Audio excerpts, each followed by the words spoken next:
తండ్రి పేరు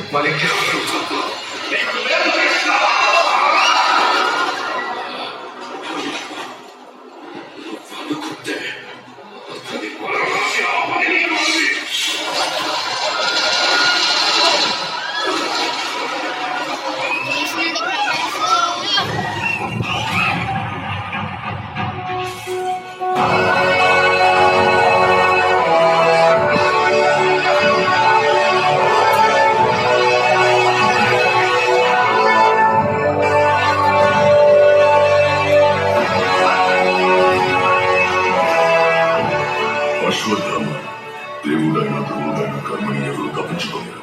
గర్భస్థ శిశువుపై అస్త్రం వదిలా నీ కర్మను అనుభవించక తప్పదు.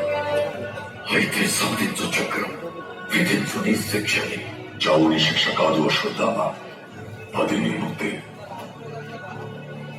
కాలాంతరం పాండవులందరూ చనిపోతారు, నా శరీరము మరణిస్తుంది, ఈ యుగం అంతరిస్తుంది. అప్పటి వరకు బతికే ఉంటుంది. కానీ నీకు మరణం రాదు.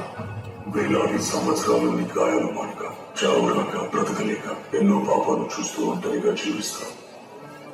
ఇదే నా శాపం. మరి నాకు ప్రాయశ్చిత్తమే లేదా? నువ్వు నన్ను చంపాలనుకున్నావు, కానీ ఒకరోజు నువ్వే నన్ను కాపాడాలి.